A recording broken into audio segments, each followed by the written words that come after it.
Hello everybody, welcome in the world of Yatharth Ayurveda. ओम धन्वंतरी नमामि. Myself Kanhaiya Devdas Chavan, BMS final student. तुमच्यासमोर मी आज घेऊन आलेलो आहे ते म्हणजे खूप मुलं आणि मुलींचे डाऊट्स होते आणि ते म्हणजे अगद तंत्र. तर हे अगद तंत्र खूप मुलींना पॉयझन पसरलेलं आहे आणि ते पॉयझन कमी करण्यासाठी अँटीडोट म्हणून मी तुमच्यासमोर हा व्हिडिओ बनवत आहे. तर यामध्ये तुम्हाला खूप मुलांना डाऊट होतं की सर एक एक्झाम सिलेबस ओरिएंटेड तुम्ही एक लेक्चर बनवा. तर त्यामध्ये तुम्हाला या व्हिडिओमध्ये तुम्हाला अगदतंत्रबद्दल कोणते चॅप्टर्स आधी कवर केले पाहिजे, कोणते चॅप्टर्सला तुम्ही जास्त वेटेज दिलं पाहिजे आणि कोणते चॅप्टर केल्यामुळे तुम्हाला जास्त मार्क्स मिळतील, या सर्व गोष्टी या व्हिडिओमध्ये तुम्हाला मी शॉर्ट वाईज सांगितलेले आहेत.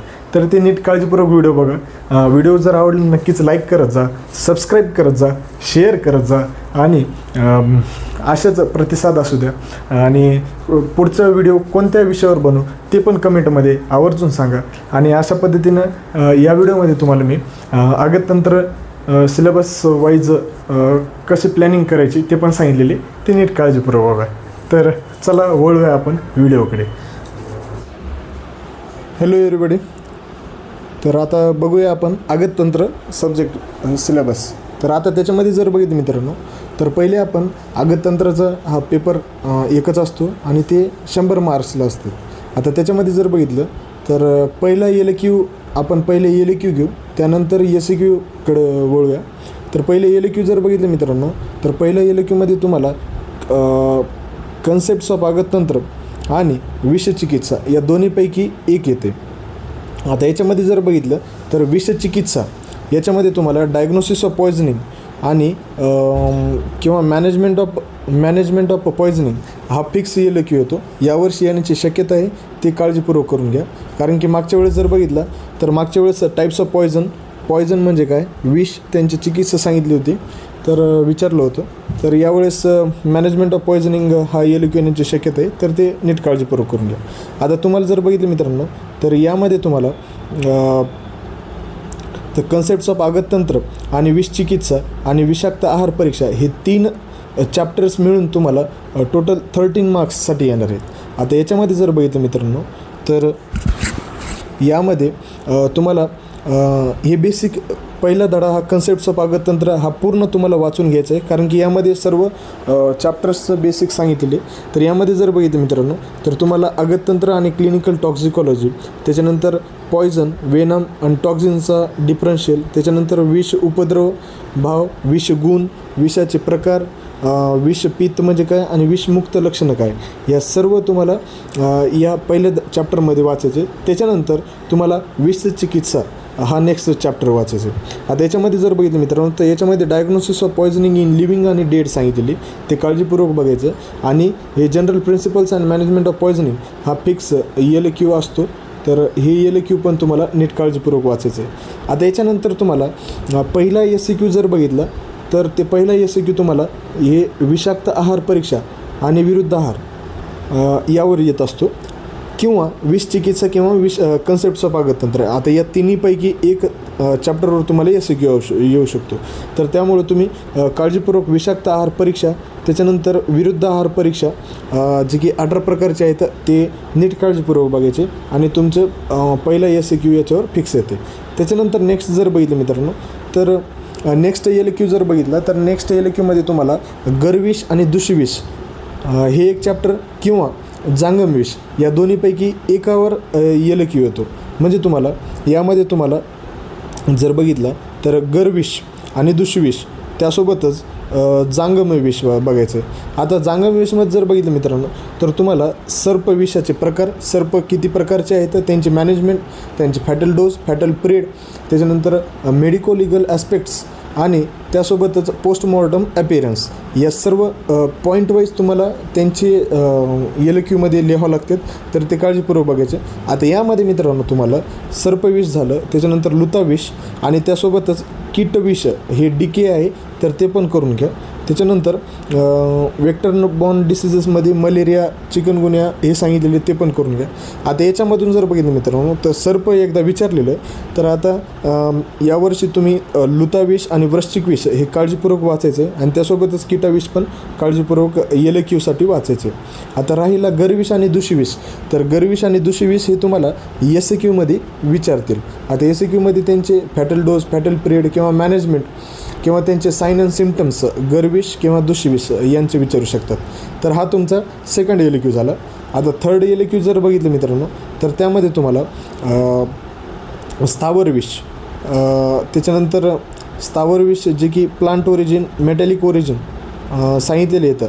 तर त्यांचे त्यापैकी तुम्हाला तिसरा LAQ येते. आता त्याच्यामध्ये जर बघितलं मित्रांनो तर तुम्हाला कार्डियक पॉयझन म्हणून येते स्थावरविषमध्ये. आता याच्यामध्ये वत्सना, करवीर, डिजिटॅलिस, टोबॅको आणि यासोबतच न्यूरोटॉक्झिन पॉयझन्स यामध्ये तुम्हाला अहिपेन, धतुरा आणि इरिटंट पॉयझनमध्ये तुम्हाला जयपाल, गुंजा आणि भल्लातक आणि एक स्नुही हे 4 तुम्हाला फिक्स करायचे आहेत. मग अशा पद्धतीने हे प्लांट ओरिजिन पॉयझन झाले.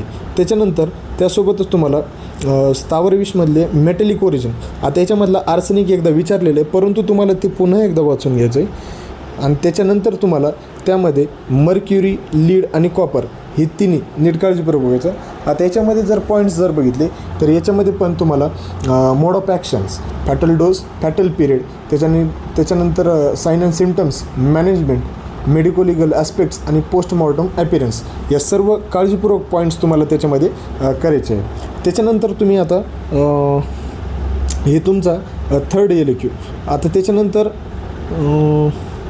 खाली जर बघितलं आपण तर कृत्रिम विष येते. आता हे एक ऑप्शनमध्ये त्यांनी तिसऱ्या LAQमध्ये सांगितलेले.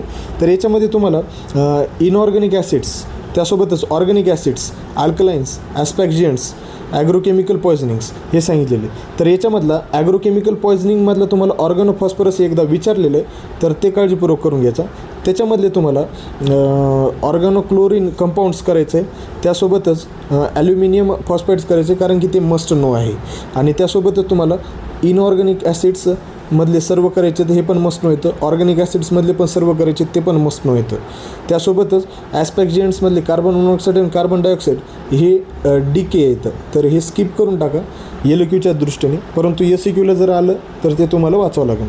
त्याच्यानंतर ही तिसरा कृत्रिम विष म्हणून स्थावर विष किंवा कृत्रिम विष, प्लांट ओरिजिन आणि मेटॅलिक ओरिजिन अशा पद्धतीने हा थर्ड LAQ तुमचा कंप्लीट होतो. त्याच्यानंतर जर बघितलं मित्रांनो तर फोर्थ LAQ जर फोकस केलं तर याच्यावर आपल्याला त्यामध्ये कथेचे लगोरी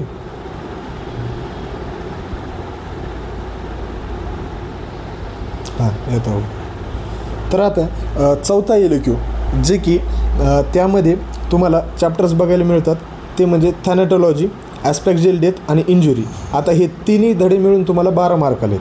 आता हे जर बघायचं मित्रांनो तर हे तुम्ही थॅनॅटॉलॉजी, ॲस्पॅक्जियल डेथ आणि इंजुरी हे आधी सर्व पार्ट्स कवर झाल्याच्या नंतर यांना लास्टला तुम्ही रेफर करा, कारण की हे 3 चॅप्टर्स मिळून एक LAQ येण्याची शक्यता आहे आणि यालाच तुम्हाला वाचायला 1 दिवस लागेल.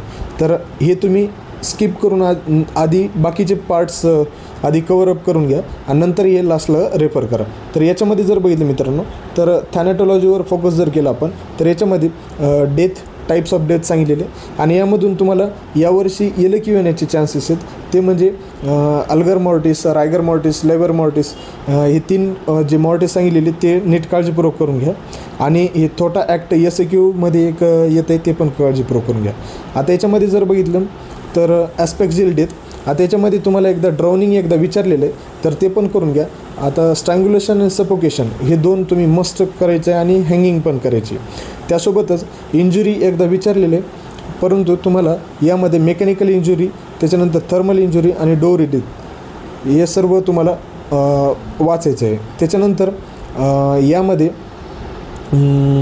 सबस्टन्स ऑफ ॲब्यूज म्हणून पण आलेले ते पण काळजीपूर्वक तुम्हाला धडा करायचा. अशा पद्धतीने हे सर्व LAQ करायचं. आता हे LAQ केल्याच्या नंतर तुम्हाला SAQकडे जायचे आणि त्याच्याकडे जर गेलं मित्रांनो तर तुम्हाला आता यामध्ये SAQच्या दृष्टिकोनानं पहिला SAQ जर बघितला तर याच्यामध्ये तुम्हाला विषाक्त आहार परीक्षा, विषचिकित्सा आणि कन्सेप्ट्स ऑफ आगततंत्र यापैकी एक हा पहिला SAQ येतो आणि हे तिन्ही चॅप्टर तुम्हाला मिळून हे 13 मार्क्सला येतात. तर काळजीपूर्वक हे पहिले 3 धडे करायचे आणि 13 मार्क्स फिक्स करायचे. त्याच्यानंतर तुम्हाला नेक्स्ट येते ते म्हणजे गर्विष आणि विष उपद्रव आणि disease cause due to exposure to विष. तर आता हे गर्विष आणि विष उपद्रव हे दोन्ही मिळून तुम्हाला दुसऱ्या LAQमध्ये विचारतात आणि हे दोन्ही 12 मार्क्ससाठी आहेत. तर हे काळजीपूर्वक करायचे. त्यानंतर तुम्हाला इन्व्हायरमेंटल टॉक्झिकॉलॉजी, त्याच्यानंतर डर्मॅटॉलॉजिकल मॅनिफेस्टेशन ऑफ विष आणि त्यासोबतच थेरपेटिक युटिलिटी ऑफ अगदयोग. आता हे जे थेरपेटिक युटिलिटी ऑफ अगदयोग आहेत याच्यावर एक फिक्स येतं आहे मित्रांनो, बिलवादी आगद, दुष्विषारी आगद यापैकी येतं SAQला. त्यांचे साईन अँड सिम्टम्स, त्यांचे प्रकार सांगितलेले आहेत. तर ते काळजीपूर्वक करायचे आणि हे तिन्ही चॅप्टर्स तुम्हाला 11 मार्क्ससाठी येतात. तर हे काळजीपूर्वक करायचे. त्याच्यानंतर येते ते म्हणजे स्थावर विष. आता स्थावर विष हे प्लांट ओरिजिन, मेटॅलिक ओरिजिन आणि जांगम विष हे तिन्ही चॅप्टर्स मिळून तुम्हाला 17 मार्क्सला येतात. तर हे चांगल्या प्रकारचे त्यांचे fatal dose, fatal period, mode of action, medicolegal aspects, management of poisoning, त्याच्यानंतर त्यासोबतच पोस्टमॉर्टम ॲपिरियन्स हे सर्व पॉईंट वाईज तुम्हाला क्लिअर करून पेपरमध्ये अशाच पद्धतीने लिहायचं आहे. त्याच्यानंतर नेक्स्ट येते ते म्हणजे कृत्रिम विष, सब्स्टन्स ऑफ अब्यूज आणि अगततंत्र पर्स्पेक्टिव्ह ऑन कॅन्सर्स. तर हे तिन्ही चॅप्टर्स तुम्हाला 12 मार्क्सला येतात आणि हे पण चांगल्या प्रकारचे करायचे आहेत. SAQच्या दृष्टिकोनानं सब्स्टन्स ऑफ अब्यूज आणि अगततंत्र पर्स्पेक्टिव्हवर एक SAQ येतो. तर ते काळजीपूर्वक बघायचं. त्यामध्ये त्याच्यानंतर फॉरेन्सिक मेडिसिन, त्याच्यानंतर वैद्य सद्वृत्त, duties and responsibility of medical practitioner हे चांगल्या प्रकारचं करायचं आहे मित्रांनो. कारण की याच्यावर एकदा मागं LAQ विचारलेले, ते कोणताही मी तुम्हाला सांगतो. परंतु इथे तुम्हाला लिगल प्रोसिजर आणि पर्सनल आयडेंटिटी हे सर्व मिळून हे 4 चॅप्टर्स तुम्हाला 10 मार्क्ससाठी. तर ही काळजीपूर्वक करायची. त्याच्यानंतर नेक्स्ट येते ते म्हणजे थॅनेटॉलॉजी, ॲस्पेक्झिल डेथ आणि इंजुरी हे 3 चॅप्टर्स मिळून तुम्हाला 12 मार्क्स कवर होतात. तर हे काळजीपूर्वक करायचे. परंतु हे सर्वात लास्टला करा, कारण की यामध्ये जास्त सिलेबस आहे आणि ते कवर करायला वेळ लागते. तर हे लास्टला करा. त्याच्यानंतर नेक्स्ट जर बघितलं तर त्यामध्ये तुम्हाला प्रेग्नन्सी, डिलिव्हरी आणि ॲबॉर्शन, सेक्शुअल ऑफेन्सेस आणि त्यासोबतच हे 2 चॅप्टर्स तुम्हाला 6 मार्क्सला येतात आणि हे दोन्ही SAQचे टॉपिक आहेत. हे दोन्ही SAQचे टॉपिक आहेत. त्याच्यानंतर जर बघितलं मित्रांनो तर त्यामध्ये फॉरेन्सिक सायकॅट्री, त्याच्यानंतर science, forensic science laboratory, laws, action, rules, regulation, acts हे सर्व तुम्हाला 7 मार्क्सला येतात आणि हे फिक्स हे सर्व DK आहेत आणि यापैकीच 8वा SAQ येतो. तर हे काळजीपूर्वक करायचं.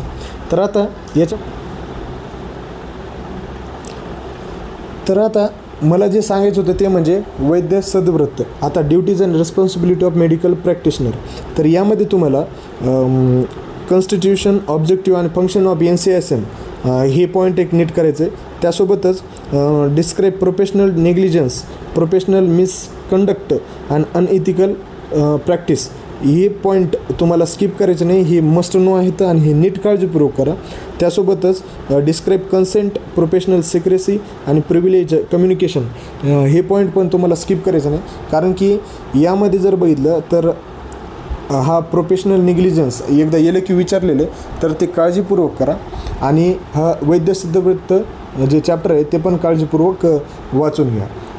त्यासोबतच नंतर लॉज, ॲक्ट्स, रूल्स अँड रेग्युलेशनमध्ये जर बघितलं मित्रांनो तर याच्यामध्ये NCISM रूल्स आणि रेग्युलेशन इन फोर्स हे वाचायचे. त्यासोबतच medical service persons and medical services act हे पण वाचायचे. ड्रग अँड कॉस्मेटिक ॲक्ट आणि registration boards of concern state हे नीट काळजीपूर्वक करायचं आहे. याच्यावरच 8वा SAQ येऊ शकतो. तर या काळजीपूर्वक केल्याने तुम्हाला हे करायचं. आता याची जर तुम्हाला समरी जर बघितली मित्रांनो तर यामध्ये तुम्हाला पहिली विषाचे प्रकार, विषाचे टाईप्स, विषाचे गुण, त्याच्यानंतर मध्य गुण आणि त्यासोबतच ओझाचे गुण हे चॅप्टर बेसिक केल्याच्यानंतर तुम्हाला पॉयझन, त्यांचे टाईप्स त्याच्यानंतर पॉयझन कशामुळे ऑकर होते, डिफरंट काइंड्स ऑफ पॉयझन आपण कशा थ्रू देतो ते बघायचं. त्याच्यानंतर मॅनेजमेंट ऑफ पॉयझनिंग विषचिकित्सा, ज्याच्यामध्ये तुम्हाला 24 उपक्रम दिलेले आहेत. विषचिकित्सा 24 उपक्रम हे एकदा आलेलं आहे, परंतु त्याचं modern part management of poisoning हा आलेला नाही, तर हे काळजीपूर्वक करा. हा सेकंड LQ येण्याचे चान्सेस आहेत. त्याच्यानंतर थर्ड LQकडे जर फोकस केला आपण, तर त्याच्यामध्ये तुम्हाला जांगम विष हे चांगल्या प्रकारे करायचे. सर्पाचे टाईप्स, सर्पाचे किती प्रकार आहेत ते व्यवस्थित करायचे. त्याच्यानंतर त्यांचे मॅनेजमेंट कशा पद्धतीने NCISMनं, त्याच्यानंतर WHOनं स्नेकची मॅनेजमेंट कशा पद्धतीने केलेली ते काळजीपूर्वक मस्ट नो पॉईंट आहे ते एक नीट करा. त्याच्यानंतर स्थावर विषयाकडे जर वळलं मित्रांनो, तर स्थावर विषयामध्ये तुम्हाला प्लांट ओरिजिन हे चांगल्या प्रकारे करायचे आहेत. अहिपेन, गुंजा, त्याच्यानंतर भांग, स्नुई, लांगली, त्यासोबतच भल्लातक हे चांगल्या प्रकारे पॉईंट वाईज करा. आणि त्यानंतर मेटॅलिक ओरिजिनमध्ये जर बघितले तर आर्सेनिक, मर्क्युरी, लीड यांचे पण पॉईंट वाईज चांगले करा. आणि त्याच्यानंतर कृत्रिम विष येते. आता कृत्रिम विषयामध्ये तुम्हाला वेगवेगळे जे सांगितलेले आहेत, ऑर्गनोफॉस्फरस येतं, ऑक्झॅलिक ॲसिड्स येतं, ते चांगल्या प्रकारे करा. आणि हे सर्व झाल्याच्या नंतर मग थॅनॅटॉलॉजी, इंजुरी आणि ॲस्पेक्ट डेथकडे जा. आणि हे केल्याच्या नंतर नंतर SAQचे टॉपिक कवर करा. अशा पद्धतीने हे आगततंत्राचे तुम्हाला छान प्रकारे सांगण्याचा उद्देश मी केलेला आहे. तर नीट काळजीपूर्वक आगततंत्राचा सिलेबस खूप मोठा आहे, परंतु नीट जर समजा तुम्ही पॉईंट वाईज सिलेबसला जर समजा कमी केलं आणि त्या दृष्टीने जर अभ्यास केला तर ते कवर होण्यात जास्त वेळ लागत नाही. आता तुम्ही जर समजा फर्स्ट रीडिंग असेल तर मॅक्झिमम 7 to 8 डेजमध्ये तुम्ही आगततंत्र कवर करू शकता. आणि जर समजा थर्ड आणि फोर्थ रिव्हिजन असेल तर तुम्ही मॅक्झिमम 5 डेजमध्ये रिवाईज करू शकता. आगततंत्र तुम्ही जर समजा नीट चांगल्या प्रकारे समजा चांगल्या दृष्टीने जर तुम्ही केलं तर तुम्ही लवकरात लवकर पण कंप्लीट करू शकता. तर तशा पद्धतीने स्टडी करा, मॅनेजमेंट करा, टाईम मॅनेजमेंट करून करा. दिवसामध्ये 2 सब्जेक्ट स्टडी करा आणि कमी वेळेमध्ये जास्त वाचण्याचा प्रयत्न करत जा. तर अशा पद्धतीने आय होप की तुम्हाला हे सर्व मी जे व्हिडिओ बनवले ते नीट समजलं असेल. तर आता ते एक्झाम सिलेबस वाईज व्हिडिओ झाल्याच्या नंतर आता तुम्हाला काही डाऊट्स असतील की सिलेबस खूप मोठा आहे. हे बघा, सिलेबसला तुम्ही स्टेप वाईज आधी कवर करत जा. आधी हार्ड सब्जेक्ट एक घ्यायचं, एक इझी सब्जेक्ट घ्यायचं आणि त्यानुसार तुम्ही एका दिवसामध्ये 2-2 सब्जेक्ट रेफर करून करा. आता बघा, कमी वेळेमध्ये तुम्हाला जास्त वाचायचं आहे, त्या दृष्टीनेच तुम्ही त्या अनुषंगानेच अभ्यास करायला पाहिजे. शक्यतो टाईमपास अजिबात करू नका आणि सकाळी लवकर उठा. सकाळी लवकर उठल्यावरच हे करत जा. यामध्ये तुम्हाला श्लोक जर समजा होत असतील तर करा. ज्यांना आधी झालेले तर त्यांनीच रिवाईज करा आणि ज्यांना नाही झालेले त्यांनी स्किप करून टाका. त्यांना काही करायची गरज नाही आणि नवीन काही वाचू नका. जे आहे ते जुनंच आहे, ते जुनंच वाचा. त्याच्यानंतर आगततंत्र सब्जेक्ट झालं, रसशास्त्र झालं, स्वस्थव्रत झालं, या सब्जेक्ट्सला आधी कवरअप करा. याला वेळ लागतो.